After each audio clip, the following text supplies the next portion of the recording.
and welcome everybody. Thank you so much for joining us for a new episode of A New Go of New Home Sales. I'm your host, Anya Chrysanthon, and joining me today is Amit Haller. Amit is a co-founder and CEO of Veev Group.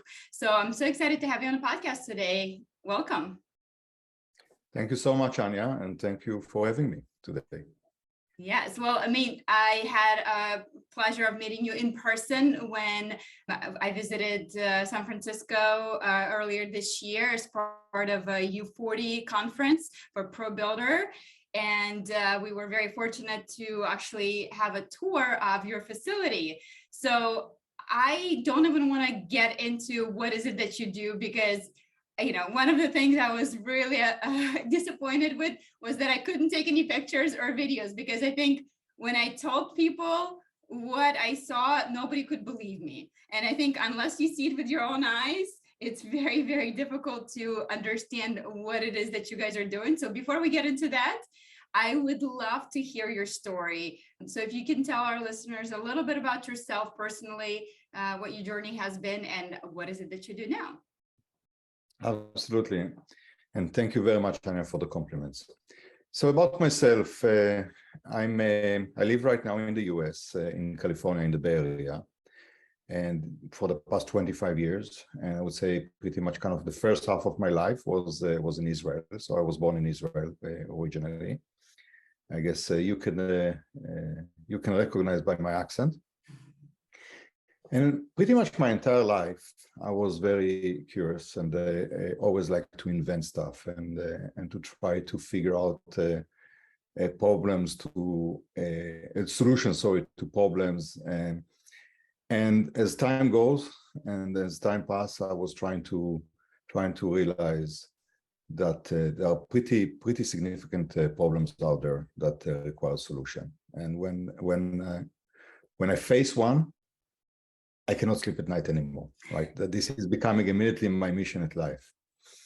And actually it started from something very, very different than real estate or construction. I mean, my very first company in the early 90s, the problem we try to solve is actually too many wires on your desktop, on the computer.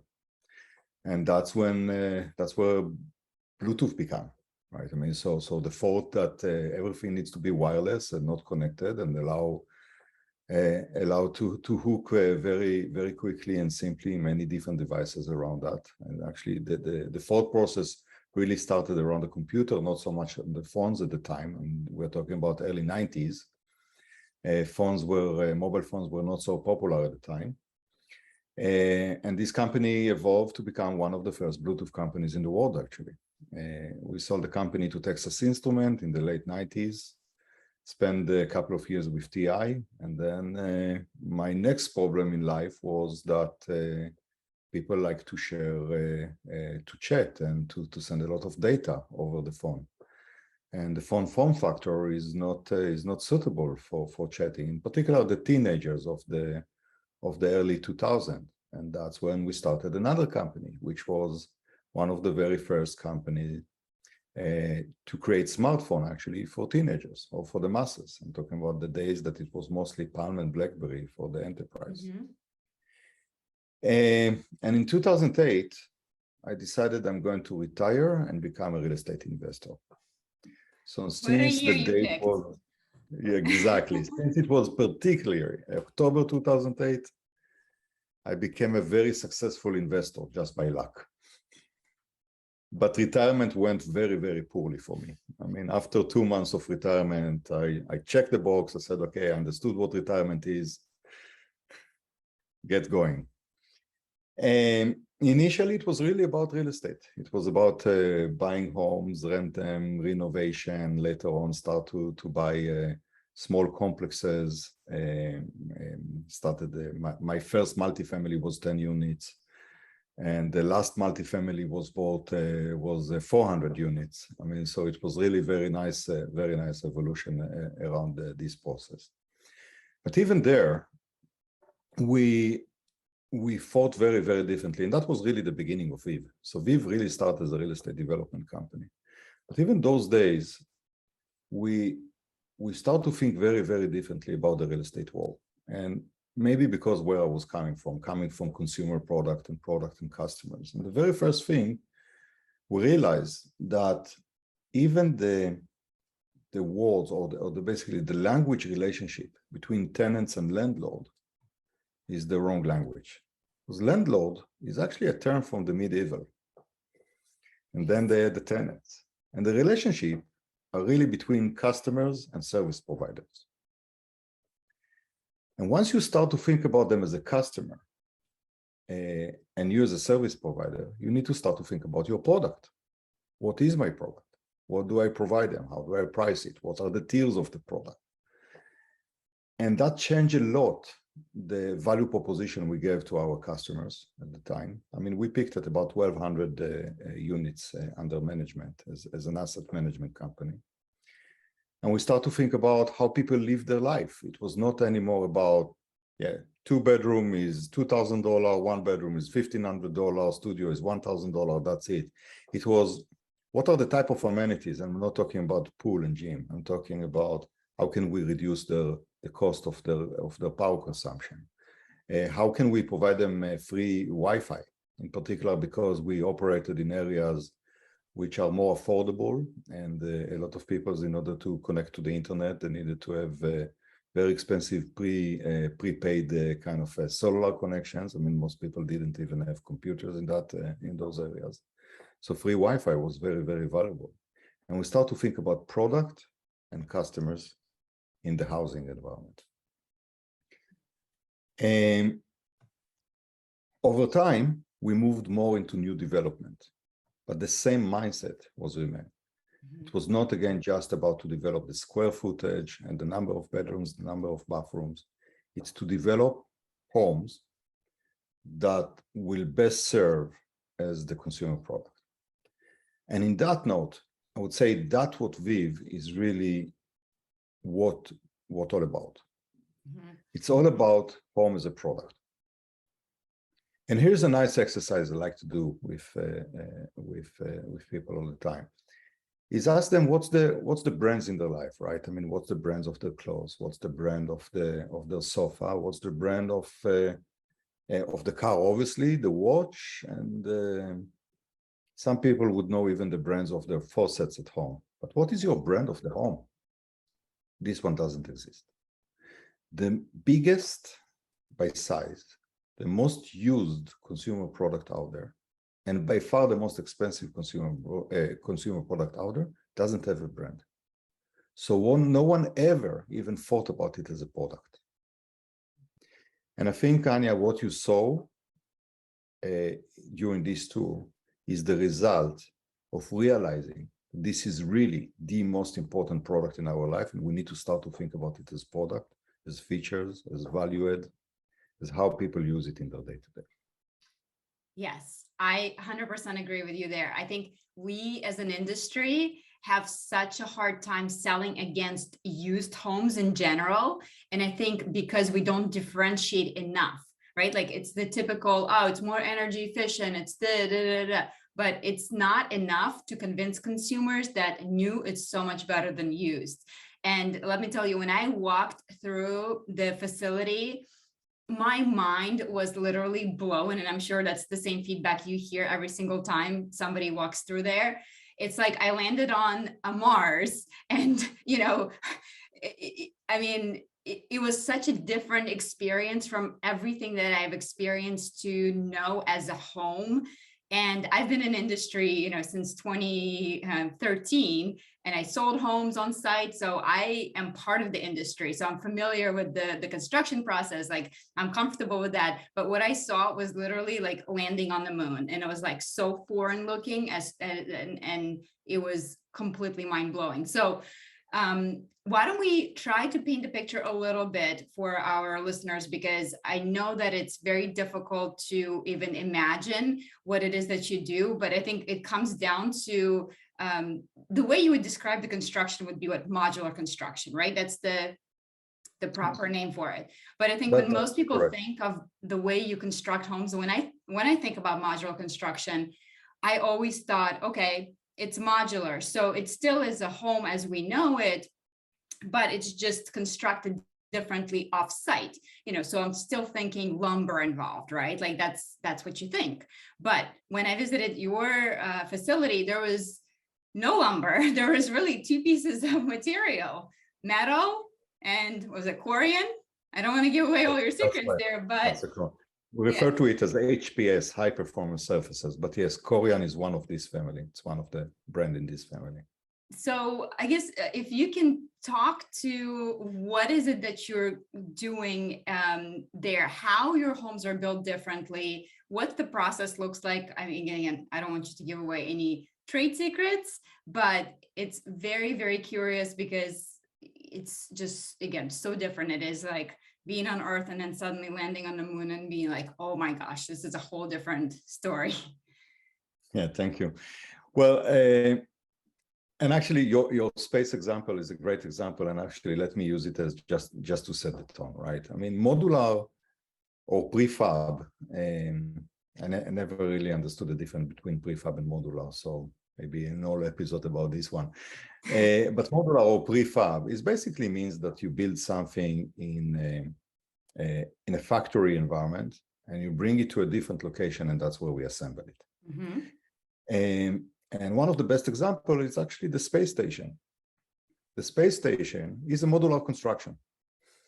Pieces of it have been built on Earth, and then with sort of trucks, in this case missiles, right? I mean, we brought it to space, and we plug and play everything there to make it a habitat environment, mm-hmm. including the power consideration, actually solar power in this case, right? I mean, it's a self-sustained and water recycling, and storage and climate, and in the case of space station, so much more than that.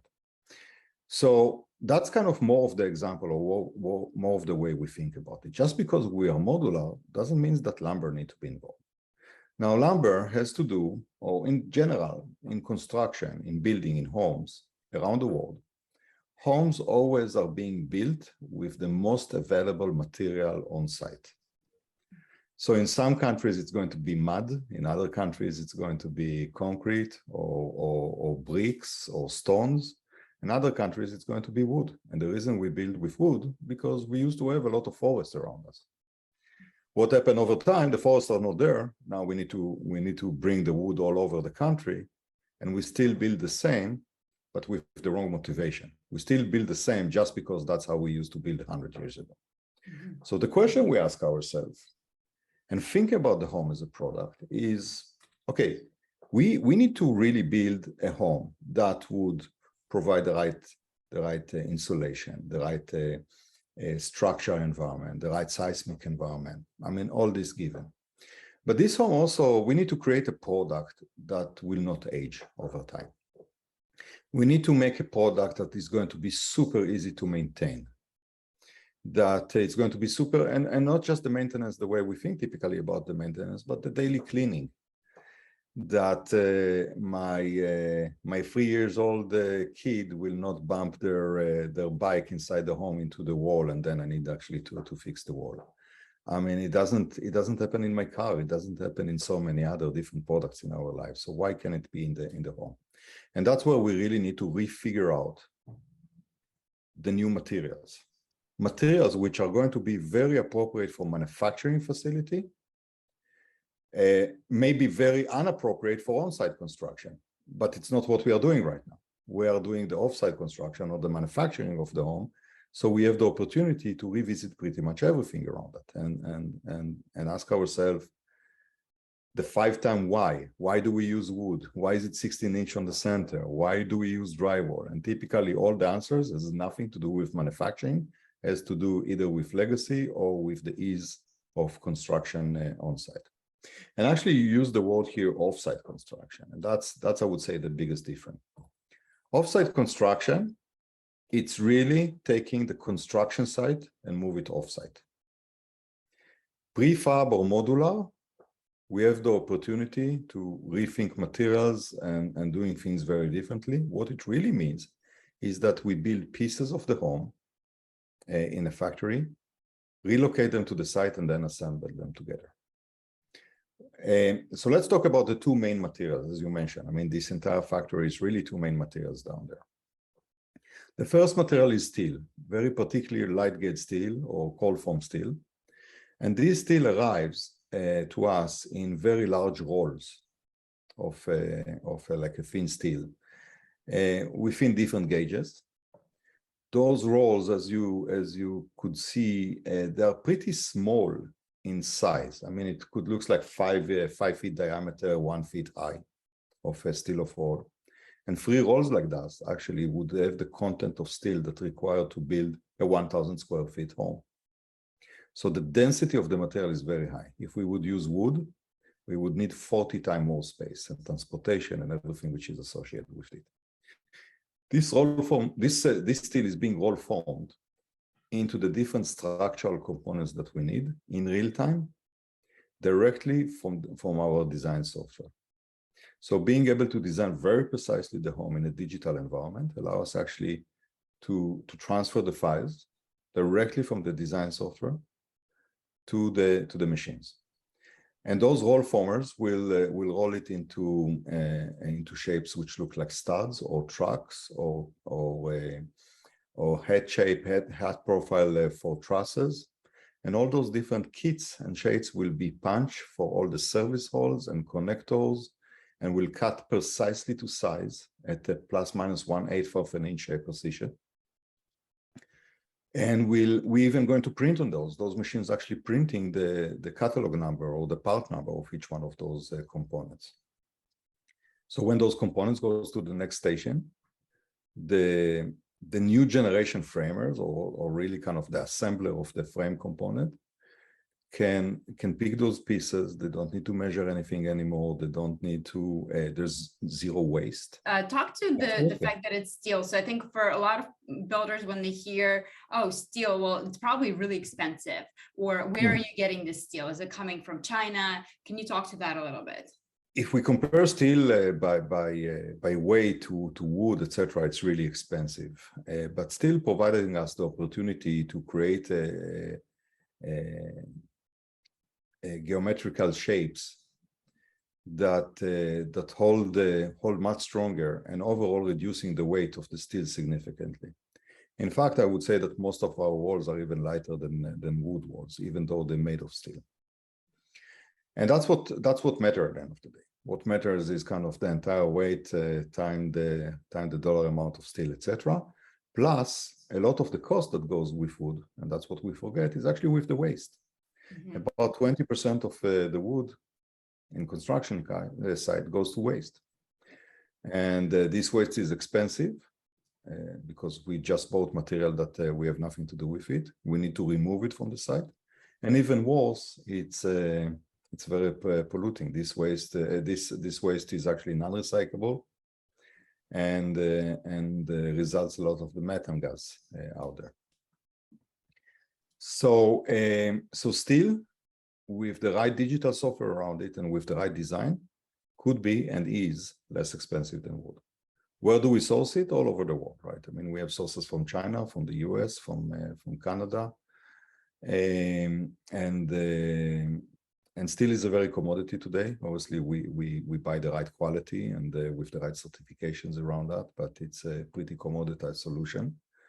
And because it's such condensed, because those rolls are so small in diameter, it allows actually to source it from all around the world, where it's much more difficult with wood. And a lot of the wood cost, even recently, the lumber, was nothing to do with the real wood cost. It had to do with supply and demand. Yeah. So when there's a lot of demand and very little suppliers around me, I mean, prices will go up. When with steel, I have so many more options. Actually, it's much easier to stabilize the price of it. Very cool. So, and then obviously you mentioned the word drywall, but I was shocked. I was like, okay, so I can see the whole steel situation, right? Like you're building quote unquote studs, and then it's like, okay, the drywall is going to go. But no, there was no drywall, which was, again, completely mind-blowing and shocking. There was no drywall at all. Instead, you use this chlorine-like material. And in fact, I think you said that pretty much everything in the home is manufactured manufactured right there on site, with the exception of what, appliances, faucets, light fixtures, pretty That's much. correct. That's So correct. if you guys think about sinks, if you think about countertops, you think about cabinets, I'm talking about flooring, everything is made on site from this Corian-like material. So again, I don't think it's going to be any justice to our listeners, because it's really, I mean, again, unless you see it personally, I think it's really hard to believe it. And I will include some clips in the show notes of the video that I took once we actually toured a home, so you guys can kind of get an idea for what the final product looks like. But talk a little bit about that material. Why did you choose this material? What is it? And how is it that you're able to pretty much make everything out of it? Absolutely. We researched for a very, very long time an alternative to drywalls. So on one hand, we all like drywalls, right? I mean, very simple to install, then you just tape them and mud them and paint them and done. But this just taping and mudding and sanding and painting takes a lot of time and consider a lot of the cost of the home, of the finishes. And actually, that's actually, we cut corners as the industry. That's where we provide level 1 or textured wall or these orange peels walls, instead of flat walls or kind of level 4, level 5. And the reason is because it's so much more labor intensive to provide the higher qualities versus the very basic qualities. And you know, orange peel texture is not just about taste. You would say, "There, actually, I love it. That's great." But once you damage the wall, to be able to recover it to the same exact texture, it's impossible. And that's when we start to see those homes with tons of patches, or at one point we just need to peel it off and redo it and such. So that was a huge problem that we tried to solve, in particular because that's where the labor in shortage. And we tried to solve a housing crisis with a labor in shortage, and drywalls, with all the different layers and trades that associated with it, consider a very labor intensive job. Even though the drywall itself is super inexpensive. So let's talk about Corian. In this research, we came across this Corian. Solid surfaces, high performance surfaces, same type of concept. Corian was actually invented by DuPont about 60 years ago. And originally, it was invented for hospitals and surgery rooms. And the reason is because they were looking for a material that is maintenance-free forever. In surgery room, it's very, very important. You cannot move into a 2 weeks remodeling, right? I mean, it's a very expensive resource. It's a resource that needs to work 24/7, literally. And this Corian, let's start with what it's made of. It's made of 70% mineral, which is called aluminum trioxide. So it's really mostly stone, mostly mineral. And 30% of it, it's a very high performance acrylic. That basically binding everything. So in another word, it's kind of a man-made stone type of component. But this material is magical. It's magical because it's non-porous material, so nothing can grow on it. So it's a mold-free, and it's a bacteria-free. Bacteria cannot be developed. Again, super important for hospital, but pretty important for our homes as well. And because it's non-porous and nothing can stick to it, it means that actually odor of cooking or the previous tenant or kids drawing, everything is cleanable. And so it's almost like a whiteboard potentially type of a material. But then it's also super strong. Because it's a very condensed stone, so it's very difficult to damage it. It's a very, very strong material that basically will not be scratched at all unless you really use hammers and significant abusing around that.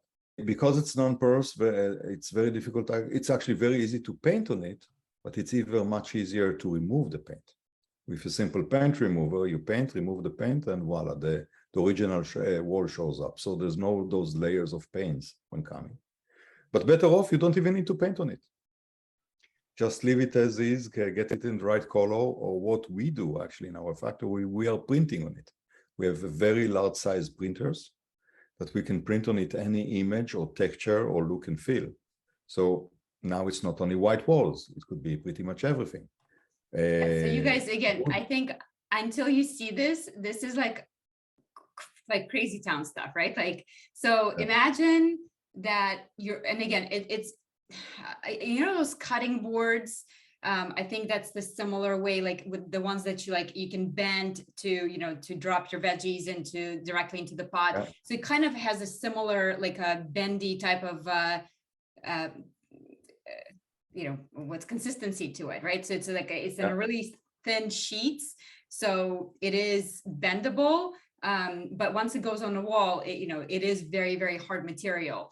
It is very attractive. Like it's almost like it's got this like little sheen to it. So it almost, I mean, I guess in its pure form, it's like just like white, sheeny material. So it's very clean looking. So you're right, you don't have to do anything to it. But I mean, and then there's like, literally, guys, there's like a huge HP printer, right? Which you think like, oh, what are you guys printing over there?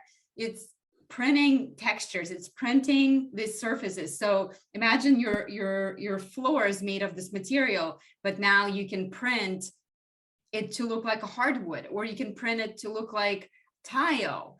So instead of buying tile, installing tile, buying hardwood floor, installing hardwood floor, it's this material, but it's made to look like whatever surface you want it to look like, which was, again, crazy town. Again, this is where going through the facility, I was like, why can't I take photos of this? Because nobody's going to believe me. This is, I mean, I can't even imagine what your brain looks like, feels like in order to come up with this kind of stuff. Like, it's such an out of the box thinking that is truly, I mean, it's changing everything, right? It's changing everything, the way we build, the way we think of housing. So it's mind blowing. So props to you for that. So sorry, I went on a little tangent because again, it leaves me speechless because of the kind of technology. I can't even think, I can't even imagine how you dreamt this up. Yeah, thank you so much, Anya, for that. Yeah, I mean, that was a long research. It didn't come overnight. I mean, but it was a very, I would say, it was an obsession that we need to find a solution for the drywall. It was not willing to accept that drywall is the only way to build walls with. And with this obsession, it took a couple of years, and we tried all kind of different ideas. It took a couple of years to figure it out, even though it was literally on our countertop, right? Yeah. And so the material was literally in our countertop, and it took time to understand that this countertop could be a wall as well, and could be everything else, as you mentioned, the tiles and the flooring and the exterior cladding. Mm-hmm. So what those two materials allowed us actually to do is one is reducing the amount of material we use in this construction industry, because typical single family home, new home, would have about 20,000 different SKUs of materials. So with this craziness of the supply chain, you could miss only one material out of the 20. You still cannot deliver home. I mean, so you've done A plus minus kind of, right? But unless you are A plus plus, you cannot deliver home. You need to get it all right. And we are down to 500 different materials, because most of our materials, the two main materials, which is the steel and the HPS, the Korean, is actually covering most of what we do. Mm-hmm. And then those two materials just build us a maintenance-free home. Steel doesn't settle like wood. So a lot of the issue in the wood and the drywall industry is that after 1 year, all this settling, creating those small cracks in the corners. And that's when the contractor out of the warranty come and fixing thing and patching it. So there's no settling, better on seismic. It's a termite resistant. It's actually moisture resistant. Even if your home was flooded for some reason, just dry it up and it's done. So much better on fire. Zero VOC. So, and very recyclable materials. Both materials are super highly recyclable, and a lot of it is already recycled. So it's really win pretty much everything. Yeah. So basically, like if you had to guess the percentage, so you said like most of the home is made from these two materials. So we're talking again, exterior, you can print the garage door. You even manufacture windows on site. I mean, obviously the glass itself is a glass, but the frame and everything is manufactured right there. We're talking bathtubs. We're talking tile, quote unquote, tile that goes into the bathtubs. We're talking sinks. I mean, pretty much every surface, like I said, appliances obviously not part of it.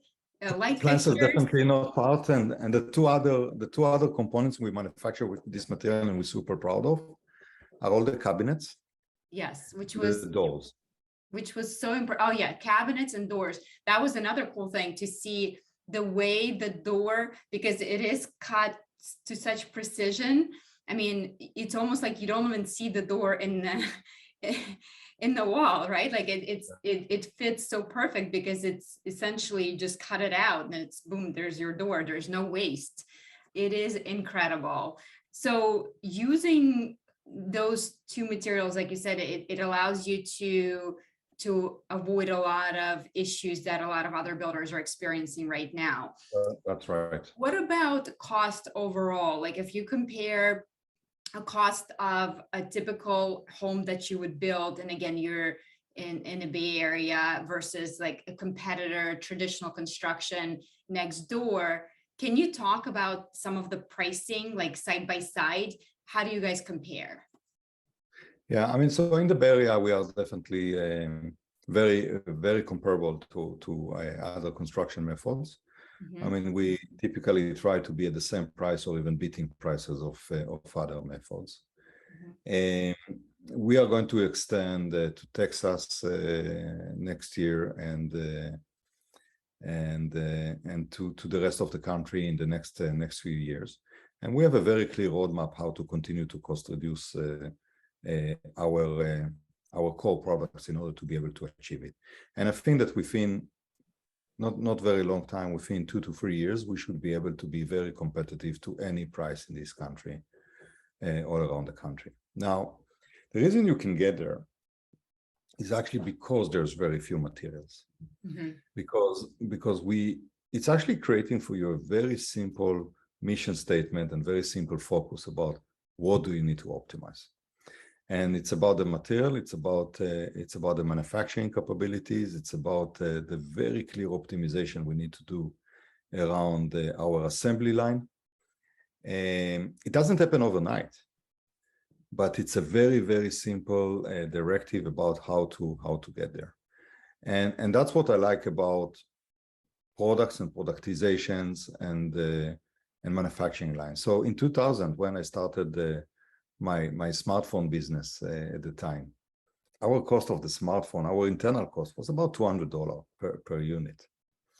And that phone was nothing compared to what we are using today.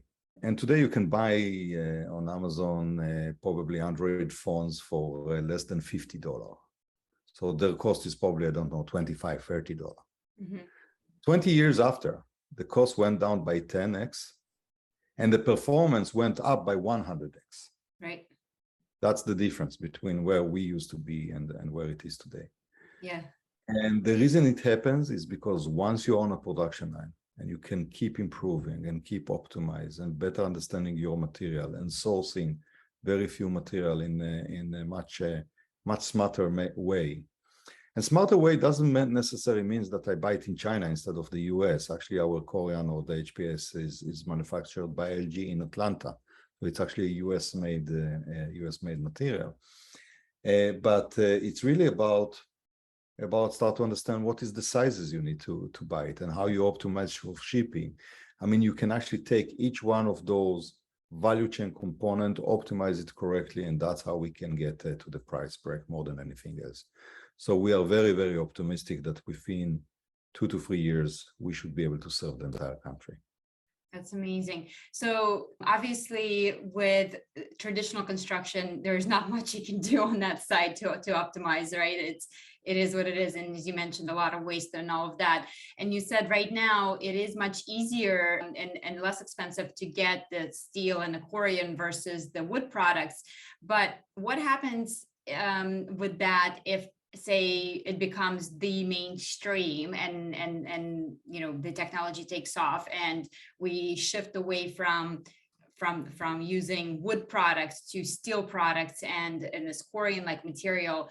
Do you think that's going to change because of supply demand? Like, are we able to produce enough to actually make this mainstream?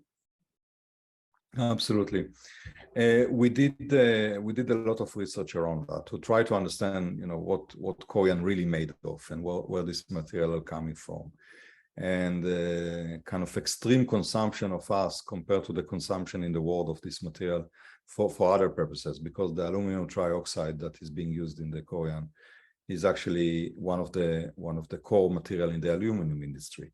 Mm-hmm. And the answer to that is that, and this is a mineral that it's very easy to mine and really exists pretty much on Earth on every almost in every country in the world. I mean, so it's a very widely available. So we did this research, and I believe that we are going to be very resourceful for tens of years to come. I'm not going to try to predict hundreds of years to come, but definitely tens of years to come. Mm-hmm. And furthermore, obviously, I would like to subscribe to the next problem that the entire country is built with this material, and now we have a sourcing issue. I think we are many tens of years before this is going to happen. Right. This evolution takes a lot of time. Mm-hmm. Which is one big message. All the traditional industry, you have nothing to worry about. Everyone is going to retire safely from this industry before we are going to make any dent.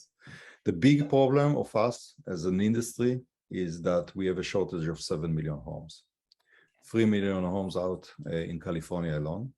Mm-hmm. And we still build about 500,000 homes short every year, compare what we need to, just for the natural growth of the country. And this is US. This is actually a worldwide problem. Every single country, it's the same problem. The traditional industry, the traditional trades are aging. New people don't want to get into this business. Mm-hmm. Population is growing. A lot of the old homes that we built, in particular in the Western world, post-World War II, need to be replaced. So it's not about new homes anymore. It's about recycling the old homes. I mean, 1950 homes are outdated for so many reasons, from the layout, from the qualities, from the perspective of the thermal insulation and the entire sustainability of these homes. I mean, a lot of big things need to happen. Mm-hmm. And it's not going to be a one mission company to solve it. We all as the industry need to start to think to the future of humanity. Absolutely. Now, one of the benefits of offsite construction is that you're able to build those homes much faster. So I know with traditional offsite construction, a home can be built essentially in a matter of weeks or maybe even less. So how long does it take typically for, say, a 2,500 square foot home from start to finish, from the time that you have the plans to the time that it's ready to move into? The manufacturing process itself is very, very fast. So our manufacturing facility, which is not huge, it's actually maybe it looks like huge, but it's only 50,000 square feet. So compared to manufacturing facilities, in particular in the prefab modular, it's actually pretty tiny. This facility can build or can manufacture 1.5 homes per day. Right. I mean, so the manufacturing process is very, very fast. Then the assembly on site, because it has to do with cranes and safety and wind and everything else there, it's slightly slower, but still takes only 2 to 3 weeks. Mm-hmm. I mean, that's incredible compared to traditional construction, right? Like you're looking at like 9 months, traditional construction. So this is still, wow. So I can imagine that one of the biggest issues or one of the biggest opportunities is the education around this topic to the consumer. So when you tell people about this, like what's the reaction of most consumers when they hear about this? I can only imagine how fun it is to sell your homes and the look on the faces, because I mean, my look was just amazed eyes, like, right, like, wow, I can't believe this is real. Yeah, absolutely. Well, that's exactly the process. Come to visit a home, and we'll explain you what it is. But once people walk into the home, there's actually several interesting reaction of an immediate people around the home. I mean, first of all, they realize the walls are something different. They don't really realize what it is, and we start to call it. People start to hug the walls. I mean, they touch it, they feel it, they put their face on it. It's the feeling is so well overwhelming that people really become very emotional about it. The second thing our customers feel immediately is the rigidity of the floors. I mean, we call it the heel taste. I mean, everything feels very, very solid, and that's because of the steel compared to the wood. I mean, it feels amazing. And the very third thing is the acoustic. Yes. Everyone suddenly feels it's quiet. There's no resonance, and that's a lot about, again, the entire structure. Mm-hmm. There's the acoustic between the floors and the steel, but also the quality of the windows. So you mentioned our windows. We really went all in about windows. I mean, the concept was how we can build the best windows on earth, and then let's figure out how we reduce the cost of it versus try to find the cheapest windows on earth, right? And so those are super important things. This is really our habitat. This is the envelope. That's what people living in, and figure out those three components is essential. Yeah, that definitely was amazing to me, because when we visited one of the locations, it was next to a road, and like a motorcycle was going by and you couldn't hear a thing. It was incredible.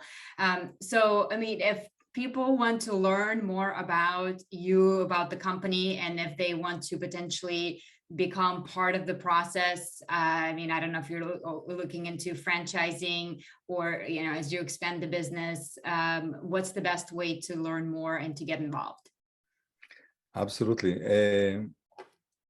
The very first thing, go to veev.com, veev.com, and start your journey there. We would welcome tools. We would welcome comments. We would welcome any partnerships. We are being requested a lot to come to different areas of the country, and actually internationally as well. It will take us time, but let's build up those relationships, and let's stay in touch. And you mentioned a lot about our intellectual property, etc. So, I mean, yes, we don't allow pictures in our factory, but we are welcome tools all day long. I mean, so we actually want to show what we do. We want to make everyone start to think about it differently. Working with us or not, it's less important for me. What is really important for me is that we, as this industry, we have a huge crisis in front of us, housing, and we need to fix it. And let's do together everything possible in order to fix it. Well, I mean, I'm glad that we have you in home building, because with a mind like yours, I feel very hopeful for the future of this industry. So you guys definitely be sure to check it out. Again, I don't think talking about it does it any justice. So I will include any videos or pictures that I've taken in the house. But if you have an opportunity, if you're in the area, in San Francisco, definitely get in touch with Amit and check out the facility, because I'm telling you, your mind will literally be blown forever. And it's just so exciting. So thank you so much for being on the show today. I really appreciate your time and your willingness to share this with us. And I hope that more consumers find you and becomes more mainstream, so that we can all overcome this huge crisis that's on our hands right now. Absolutely. And Anna, thank you so much for having me. Well, thank you. And I would love to have you back, and maybe in a year or two, and see where you are, because I'm sure you're gonna accomplish some big things in this industry. So absolutely. I'm game. Thank you. Bye. Bye-bye.